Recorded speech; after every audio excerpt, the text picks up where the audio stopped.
So has your dog ever acted out when you left him alone in the house? It doesn't mean he's a bad dog, and it certainly doesn't mean he's doing this on purpose. That never happens.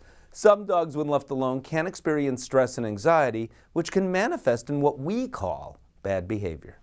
But how do you know if your dog is experiencing true separation anxiety? One thing for sure is your dog is never doing whatever your dog is doing on purpose to get back at you.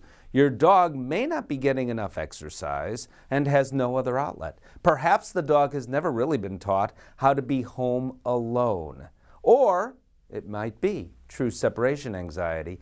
Videotape the events if you can and show this to your veterinarian. Dogs with separation anxiety might drool. They may show signs of anxiety or depression while their owners are preparing to leave. So you're getting ready to leave the house. Your dog is picking up on those cues and acting anxious right then. Dogs with separation anxiety sometimes are destructive to items in the home. They may pace back and forth, perhaps for hours at a time. Usually they are most anxious right after their people leave the house.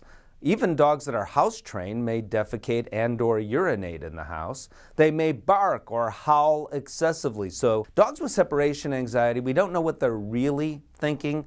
They might be thinking, oh my gosh, those people are never coming home. We don't know that. What we do know is that they are exceedingly upset at the very least, and we don't want our dogs to be upset. So how do you treat separation anxiety? First, it needs to be diagnosed. I mean, you would not treat diabetes in a dog without diagnosing it first. It really is a medical diagnosis, so see your veterinarian to ensure there is a proper diagnosis.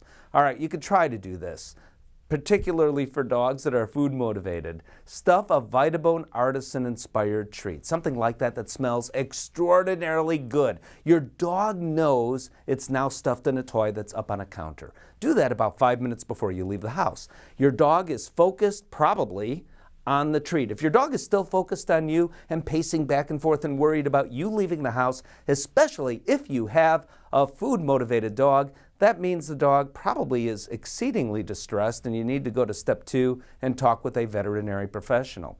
If indeed your dog is focused on that treat, as you leave the house, ask your dog to sit, leave the treat for your dog, and your dog is busy trying to get the treat out of the toy, wow, that's a great thing because your dog cannot feel stressed at the same time that your dog is enjoying a treat.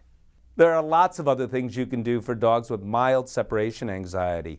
ADAPTIL, that's a pheromone product to help dogs to feel more comfortable in their own environment. That's a winner. Zilkine is a nutraceutical, can do the same thing, help that dog feel more comfortable, and you can use those products in conjunction with one another without any adverse effects. Here's another thing that happens with dogs with separation anxiety. While all dogs are happy to see us, these dogs seem to be overly joyful when we come home. So wait just a bit before the dog calms down before you say hello to your dog, rather than, oh my gosh, I haven't seen you and I love you, dear dog, oh my. Don't do that.